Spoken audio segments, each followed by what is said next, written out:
ይህ ታሪክ የሚጀምረው በጨለማና በሚያስፈራው የሃሎዊን ድግስ ላይ ነው። ቦታው በሙዚቃና በጩኸት ተሞልቷል። ኤሪክ የተባለ ወጣትም በዚህ አጋጣሚ ተጠቅሞ የሚወዳትን ሴት ቀልብ ለመሳብና ለማስደመም ታላቅ ጥረት እያደረገ ነበር። ነገር ግን ድንገት አንድ ዘመናዊና ውድ መኪና ፓርቲው ውስጥ ይገባል። የሁሉም ሰው ትኩረት ተሰረቀ። ልጅቷ ወዲያውኑ ትኩረቷን ወደ መኪናው አደረገች። ልጁ ገና ከመኪናው እንደወረደ የድግሱን ድባብ ተቆጣጠረው።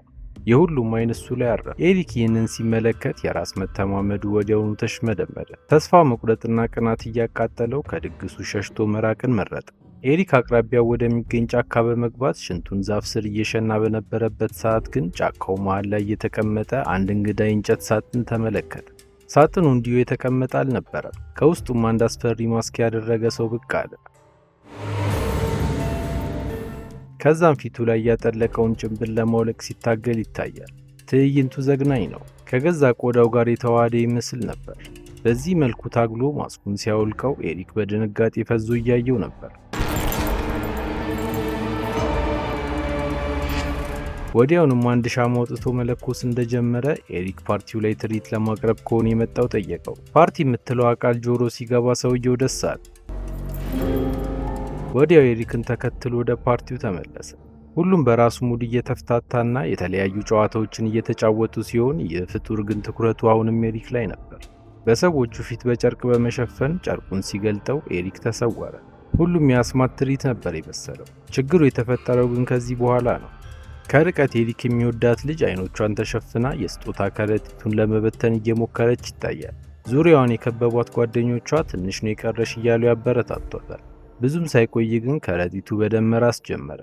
ሁሉም በድንጋጤ ሲዋጡ፣ እሷ ግን እየፈነደቀች በያዘችው ዱላ ደጋግማ ከረጢቱን ደበደበች። በመጨረሻ አይኗን ስትገልጥ ያየችውን መቀበል አልቻለችም። ኤሪክን ነበር በከረጢቱ ስትደበድበው የቆየችው። ይህ ዘግናኝ እውነት ሲገለጥና ኤሪክ ሕይወቱ ማለፉ ሲታወቅ በደስታ ሲፈነጥዝ የነበረው ሕዝብ በድንጋጤ መጮህና መሮጥ ጀመረ። ነፍሰ ገዳዩ ግን በተፈጠረው ውጥንቅጥ ተደስቶ እየተንከተከተ በረጋ መንፈስ ከአካባቢው ተሰወረ። ቀጥሎ የምንተዋወቃት የፊልም ዋና ገጸ ባህሪ የሆነችው ማክስን ነው። ማክስ በብቸኝነት የተከበበችና ምንም ጓደኛ የሌላት ምስኪን ልጅ ስትሆን ለዚህ በዓል በቤቷ ውስጥ ዝግጅት እያደረገች ትገኛለች። ማክስ አስማታዊ ትርኢቶችን የመስራት የተለየ ተሰጥኦ ያላት ሲሆን ከእህቷ ጋር በመሆን በየቤቱ በመዞር ችሎታዋን አሳይታ ጣፋጭ ከረሜላዎችን ለመሰብሰብ አቅዳለች። በየዓመቱ በሃሎዊን በዓል የምታደርገው ልምዷ ነበር። በዚህ ቀን ግን እናቷ ልትፈቅድላት አልቻለችም። አሁን ሕፃን ልጅ እንዳልሆነችና እንደ ትልቅ ሰው በማሰብ ውጭ ወጥታ ጓደኞችን እንድታፈራ በቁጣ መከረቻት። ይህን ካለቻት በኋላ ታናሽ እህቷ ትታት ስትሄድ ማክስ በብቸኝነት ቤት ውስጥ ተቀመጠች። ከሰዓታት በኋላ ግን ሲሰለቻት ብስክሌቷን ይዛ ወደ ውጭ ወጣች። በሌላ የከተማው ክፍል ቀደም ሲል የተመለከትነው ፍጡር አደኑን ቀጥሎ ሌላ ወጥመድ ዘርግቷል።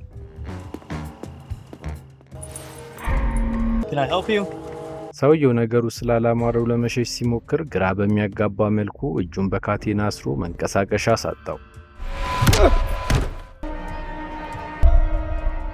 የሰው ፍጡር አለመሆኑን ስለተረዳ በፍርሃት እየተንቀጠቀጠ መለማመጥ ጀመረ። ነገር ግን ካርዶች አውጥቶ የአስማት ትርኢቱን ቀጠለ። ከሰውየው አፍ ውስጥ በርካታ መሐረቦችን እንደ ገመድ መጎተቱን ተያያዘው። መሐረቦቹ ማለቂያ አልነበራቸውም። በመጨረሻ ቋጠራቸው ሲጠብ በኃይል ጎትቶ ከመሐረቦቹ ጋር ተያይዞ የነበረውን ካርታ አውጥቶ አሳየው። ሆኖም የሰውየው ሕይወት ቀድሞ አልፎ ስለነበረ ትርኢቱን በዓይኑ ማየት አልቻለም ነበር። በመጨረሻ ፍጡሩ የሟቹን ሕይወት የወሰደባትን ያቺን ካርድ በሻማ እሳት በማቃጠል ወደ አመድነት ቀየረ። በተመሳሳይ ሰዓት ማክስ ደግሞ ወደ አንድ ምግብ ቤት ገብታ ብቻዋን ቆዝማለች። የትምህርት ቤት ጓደኞቿም ተገኝተዋል። ሆኖም እነዚህ ልጆች በማክስ ሁሌ የማሾፍና የመቀለድ አባዜ አለባቸው። ተማሪዎች በተሰበሰቡበት እሷን ማዋረድና ሞራሏን መንካት የዕለት ተዕለት ተግባራቸው ካደረጉት ቆይተዋል። በዚህ ቀንም ራቅ ብለው ባለባበሷ እያሾፉና እየተሳለቁ አሸማቀቋት። እሷም አንገቷን ደፍታ በጸጥታ ተቀምጣ ሳለ ነፍሰ ገዳዩ ፍጡር ድንገት ብቅ አለ። ከፊት ለፊቷ ተቀመጠ። ልክ እንደ ቅርብ ጓደኛዋ በመምሰል በወዳጅነት መንፈስ ሰላምታ ሰጥቷት እንደተለመደው አስማታዊ ትርኢቱን መስራት ጀመረ። ማክስ እንደሱ የአስማት ትርኢት የሚሰራ ሰው በመተዋወቋ ደስ ብሏታል። እያሳያት የነበረውን ትርኢት ገና በልጅነቷ ታውቀው ስለነበረ ማክስ በጉጉት ስሜት ተሞልታ ገና ሳይጨርስ አቋረጠች። ቀጥሎ የሚፈጠረውን ነገር ቀድማ እንደምታውቅ በመናገር ካርታውን ከእጁ ላይ በመንጠቅ እሷ አዲስ ትርኢት ልታሳየው ወሰነች። ፍጡሩ ግራ በመጋባት ስሜት እያያት ትርኢቷን ጀመረች። ካርታዎቹን በእጇ ላይ ፈውዛ ባልጠበቀው መልኩ በአስማት አታለለችው። በዚህ ሰዓት ቀልድና ጨዋታ ሁሉ ቀርቶ በደም ፍላት ተለዋውጦ ተነስቶ ጥሏት ሄደ። ማክስ እሱን ለማስቀየም አስበው አልነበረም። በሕይወቷ አንድ ጓደኛ ያገኘው ብላ ስታስብ ተቀይሟት በመሄዱ ተጸጸተች። የብቸኝነት ስሜቷን ተመልሶ መጣ። ይህ ሲፈጠር ተማሪዎቹ እየተሳለቁባት ነበር። እሷም ከምግብ ቤቱ ወጥታ ብስክሌቷ ላይ ልትወጣ ስትል ጎማዋ ተተርትሮ አገኘችው። ይህንን ያደረገው ከሚያሰቃዩት ልጆች አንዱ ነበር። ማክስ ተበሳጨች። ይህንን ሁሉ ጥቃት እያመጣባት ያለው የአስማት ትርኢት ላይ ያላት ፍቅር መሆኑን ስትረዳ ከዚህ በኋላ ይህንን ተሰጥኦዋን ለመተው በመወሰን እንደ ማንኛውም ተማሪ ለመሆን ቆረጠች። የምትወደውን የአስማተኛ ኮፍያ በንዴት ቆሻሻ መጣያ ውስጥ ወርውራ እየተበሳጨች ጉዞዋን ቀጠለች። ይህ በእንዲህ እንዳለ ነፍሰ ገዳዩ ፍጡር በአንድ መናፈሻ ወንበር ላይ ተኝቶ እናየዋል። በዚህ ጊዜ 3 ጓደኛሞች ቦታው ላይ ደረሱ። በሰዓቱ ሰክረው ስለነበረ የተኛው ፍጡር ላይ እያሾፉ ለመቀስቀስ ሞከሩ። እሱም ተነሳላቸው። ሲያያቸው ደስ ብሎት እንደተለመደው የካርታ አስማቱን ሊያሳያቸው ሞከረ። ነገር ግን በዚህ ጊዜ ያልተለመደና እንግዳ ነገር ተፈጠረ። ሁሌም ሰው የሚሸውድበት አስማቱ ዛሬ ለራሷ ልታዘዝ አለው። ልጆቹ የያዙትን ካርታ ለመገመት በተደጋጋሚ ቢሞክርም አንዱንም እንኳን በትክክል ማወቅ አልቻለም። ሁሉም ሙከራዎቹ ከሸፉ። ልጆቹም ይህ ሰው አይችልም እያሉ ከሳቁበት በኋላ መንገዳቸው ምንም እንዳልተፈጠረ ቀጠሉ። በዚህ ሰዓት የፍጡሩ ትዕግስት ተሟጠጠ። ሆን ብሎ እየዋሹት ስለመሰለው በያዘው ስለት የሁለቱን ልጆች ሕይወት በጭካኔ ቀጠሉ።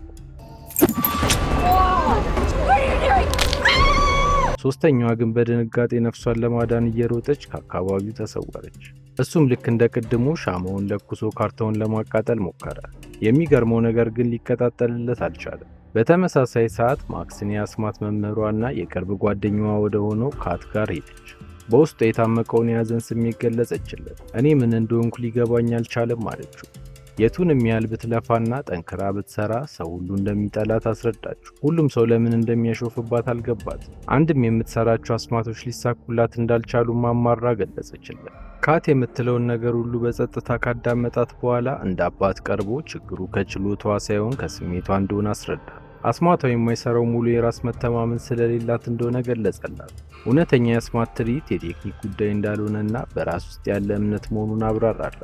ሰዎች በምትሰሪው ነገር እንዲያምኑ የምታደርጊው አስቀድመሽ አንቺ በራስሽ ስታምኚ ብቻ ነው ሲል መከራት። በመቀጠልም የአስማት ዘንጉን አውጥቶ እያሳያት ይህ ዘንግ በሌሎች እጅ ሲሆን ተራ እንጨት ነው፣ በአንቺ እጅ ሲገባ ግን አስማት መስራት የሚችል ልዩ እንጨት ይሆናል አላት።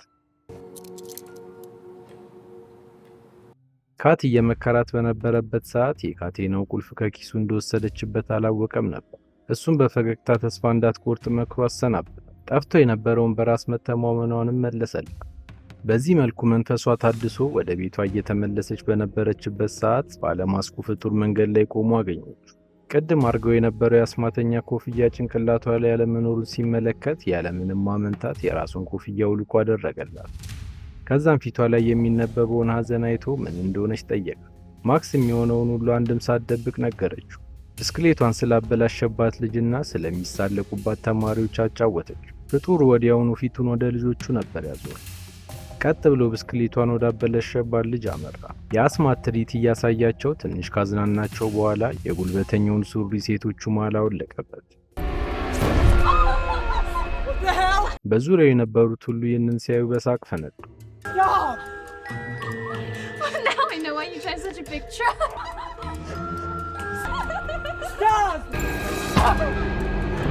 ልጁ በሰው ፊት እንደዚህ ከሚዋረድ መሬት ተከፍታ ብትውጠው ደስ ይለው ነበር። በአፍረት ተሸማቆ አንገቱን ሲደፋ፣ ፍጡሩ ደግሞ በድል አድራጊነት ስሜት ወደ ማክስ ተመለሰ። አሁን ተረኛ ነው በሚል ስሜት አብረው በየቤቱ እየዞሩ ትርኢት ለማሳየት ወሰኑ። የመጀመሪያው መዳረሻቸው የአንዲት ሴት ቤት ነበር። በዚህ ጊዜ ፍጡሩ ትርኢቱን ከመስራት ይልቅ ማክስ ራሱ አስማቱን እንድትሞክረው አበረታታ። እሷም እየተፈጠረ ያለውን ነገር ስላልተረዳች በጉጉት ተሞልታ የተባለችውን አደረገች። የሚገርመው ነገር ሙከራዋ ተሳካ። ሴትዮዋን በትርኢቱ ካታለለቻት በኋላ ማክስ በደስታ ፈንድቃ ሳትጨርስ ፍጡሩ የአስማት ዘንጉን አውጥቶ የሴትዮዋን አፍና አፍንጫ ደፈረ።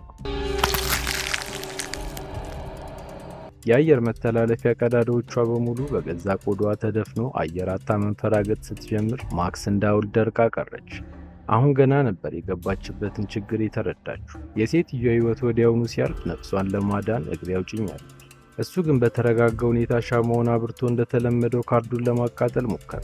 በዚህ ጊዜ ካርዱ ሙሉ በሙሉ ተቃጥሎ አመድ ሆነ። ማክስ በድንጋጤ ብስክሌቷ ላይ ወጥታ በፍጥነት ወደ ቤቷ ማሽከርከር ጀመረች። ነገር ግን ከየት እንደመጣ ሳይታወቅ መንገዱን ዘጋባት። እሷም ወዲያው ከብስክሌቷ ወርዳ በአቅራቢያው ወደ ነበረ አንድ ሰው በመሮጥ እንዲያድናት ተማጸነችው። ፍጡሩ ግን የሰውየው ልጅ መሬት ላይ ሲወረውራት አባትየው በድንጋጤ ልጁን ይዞ አመለጠ። አሁን ማክስ ብቻዋን ቀረች። በሩጫ ስለደከመች ትንፋሽ አጥሯታል።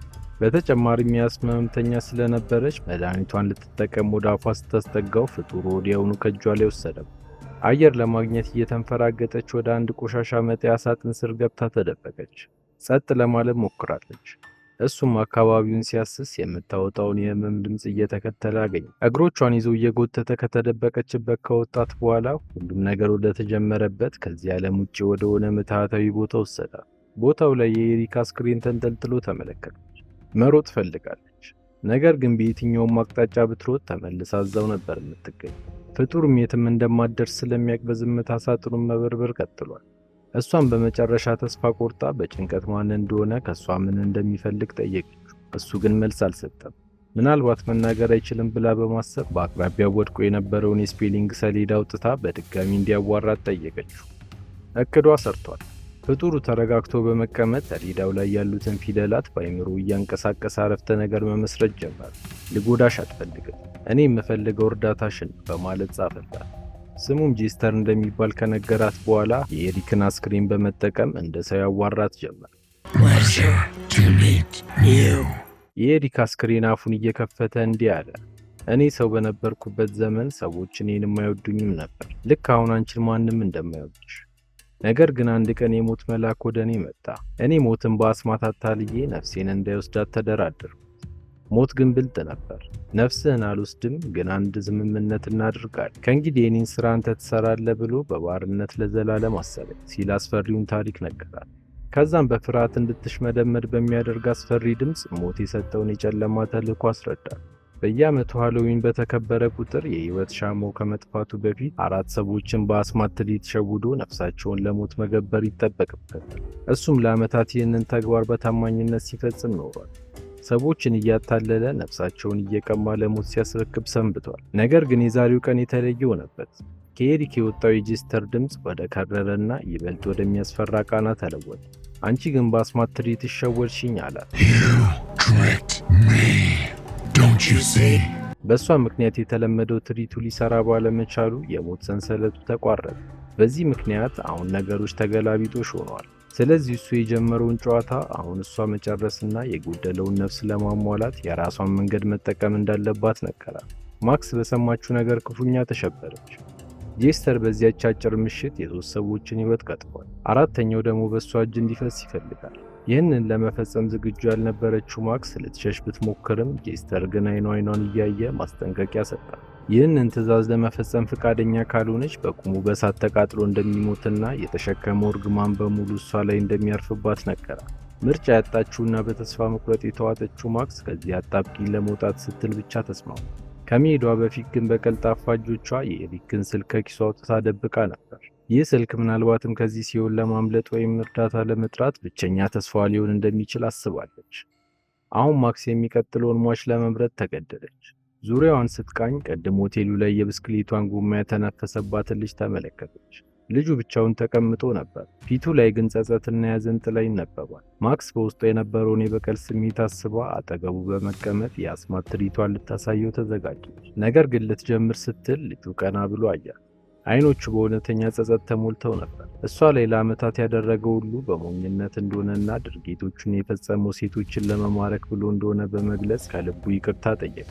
የልጁ ንግግር የማክስን ልብ አቀለጠ። በውስጧ ነዶ የነበረው የቁጣና የበቀል እሳት ቀስ በቀስ በመጥፋቱ ይህንን ምስኪን ልጅ ለሞት አሳልፎ ለመስጠት ሕሊናው አልፈቀደም።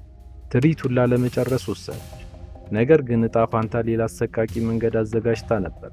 ማክስ ሐሳቧን ቀይራ ካርዶቿን ልትመልሳቸው ስትዘጋጅ ልጁ ድንገት ከእጇ ላይ ካርዱን መዞ እውነትም በውስጡ ያሰበው ካርድ መሆኑን በአድናቆት ይነግራት ጀመር። ልክ ድርጊቱ እንደተፈጸመ ጄስተር መቀሱን አዘጋጅቶ ብቅ አለ። ማክስ በድንጋጤ እንዳትጎዳው እያለች ብትጮህም ጄስተር ግን ጆሮ ዳባ ልበስ ብሎ ወደ ልጁ ተጠቃ። በዚህ ሰዓት ቀደም ሲል ሴቶቹ ፊት ያዋረደው ሰው መሆኑን ሲያስታውስ ሊደባደበው ቀረበ። ጄስተር ግን ያነቀውን ኮቱን ጥሎለት ከርቀት ፍልሚያውን መከታተል ጀመረ።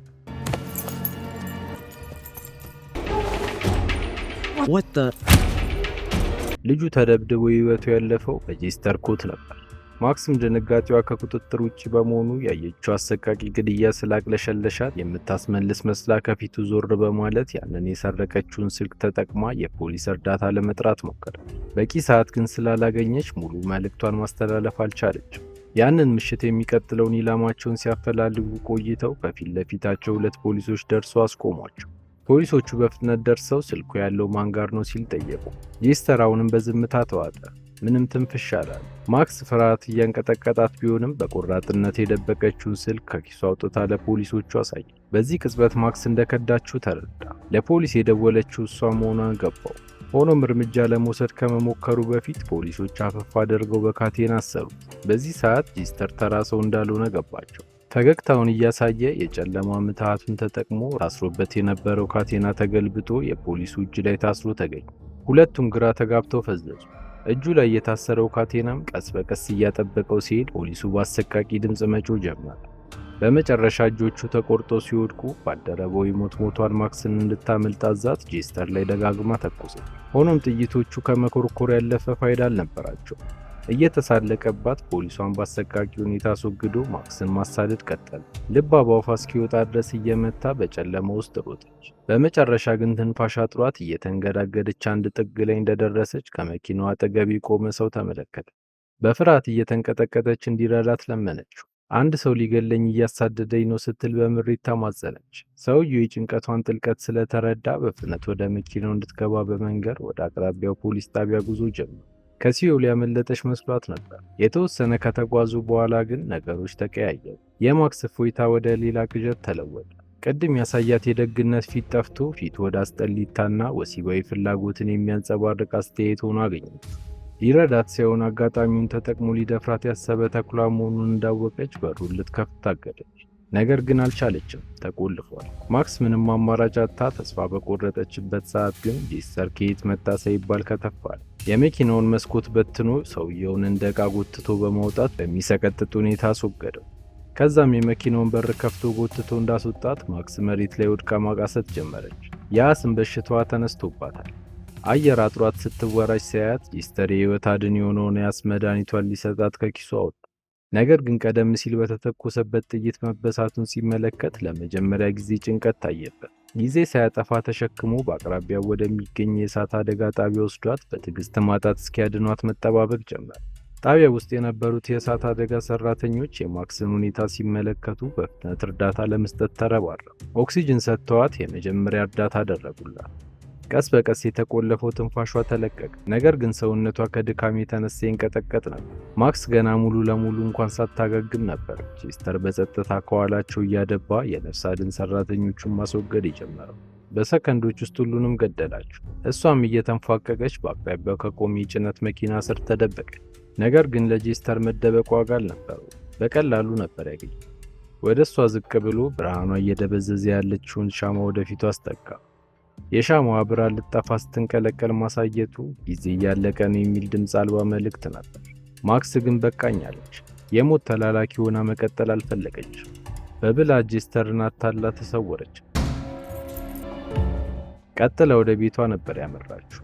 በሩን ከፍታ ስትገባ እናቷ በንዴት እየጠበቀቻት ነው። ለምን እስካሁን እንደዘገየች በመጠየቅ ስትጮባት፣ ማክስ ግን ምንም መልስ አልሰጠቻት። በእንባ በተሞሉ አይኖቿ እያየቻት እንደምትወዳት በመግለጽ ምናልባትም ለመጨረሻ ጊዜ እንደምታያት በመፍራት አጥብቃ አቀፈቻት።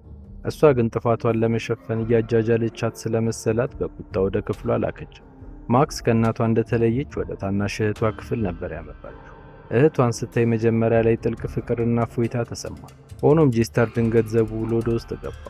በድንጋጤ እናቷ እንድትደርስላት ብትጮህም መልስ አልነበር። ጄስተር ቀድሞውን ሕይወቷን ቀጥፎት ነበር። ይህ ሳያንስ አስክሬኗን ተቆጣጥሮት እየጎተተ ወደ ክፍሉ መሃል አለ። በእናቷ አንደበት ጄስተር ማስጠንቀቂያውን አስተላለፈ። የጀመርሽውን ካልጨረሽ አራተኛው መስዋዕት የምትሆነው ታናሽ እህትሽ ናት የሚል ዘግናኝ መልእክት አስተጋባ። ማክስ አማራጭ አልነበራትም። በእህቷ ሕይወት መደራደር ስላልፈለገች እንባዋ እየፈሰሰ የመጨረሻውን የሞት ጥያቄ ተቀበለች። ኢላማዋንም መረጠች። ባገኛት ቁጥር የሚያመናጭቃትና የሚያሾፍባት የሆቴሉ አስተናጋጅ ትዝ አላት። ወዲያውኑም በጨለማው አድፍጠው በመጠበቅ አስተናጋጁ ከስራ ወጥቶ ወደ ቤቱ ሊሄድ ሲዘጋጅ አስቆመው ልክ እንደ ቅድሙ የምትሃት ትርኢት ሊያሳዩት ተዘጋጁ። ነገር ግን በዚህ ጊዜ ማክስ የተለየ እቅድ ነበራት። ለጄስተር እንደታዘዘችና ትርኢቱን እያሳየች እንደሆነ አስመስላ በውስጧ ግን ሌላ ሴራ ጠንስሳ ነበር። ለመሸወድ እየሞከረች የነበረው አስተናጋጁን ሳይሆን ራሱን ጄስተር ነበር። ትርኢቱ ወደ ፍጻሜው ሲደርስ ማክስ በድፍረት እጇን ወደ ጄስተር ኪስ ከታ አንድ ካርድ ነች። ፊቷ ላይ የበቀል ፈገግታ እየታየ ተመልከት፣ የዘንድሮ 4ኛ ነፍስ ያንተ ነው አለችው። ጄስተር በንዴት አበደ። እየተንቀጠቀጠ ያስተናጋጁን አፍና አፍንጫ ደፈነ። ሰውየው በስቃይ እየተወራጨ ጄስተር ወደ ማክስ ፊቱን እንዳዞረ ግን ድንገት የህይወት ሻማው ተቀጣጥሎ አለቀ። ጊዜውን ጨርሷል። ሰውነቱ ከውስጥ ወደ ውጪ በሚነድ እሳት ተያያዘ። በህመም እየተቃጠለ ወደ ማክስ ተስቦ እግሯን በቢላ ሲያገኛት እሳቱ ሙሉ ለሙሉ ሰውነቱን ወደ አመድነት ቀየረው። እሷን በጉልበቷ እየተሳበች ትንፋሽ አጥሮት ወደሚሰቃየው አስተናጋጅ ጠጋ አለች። እግሯ ላይ የተሰካውን ቢላዋ ተጠቅማ አፉን ያፈነውን ቆዳ ቀደደችለት። ጄስተር ሙሉ ለሙሉ ከተቃጠለ በኋላ መሬት ላይ የቀረው ኮፍያው ብቻ ነበር። ከጥቂት ሰዓታት በኋላ ፖሊሶች አካባቢውን ከበቡት። የዜና አውታሮችን ቦታውን አጥለቀለቁ። በዚህ መሃል የማክስ የድሮ መካሪና ወዳጅ የሆነው ካት ቦታው ላይ ተገኝቶ ማክስን ሲያያት አቀፋት።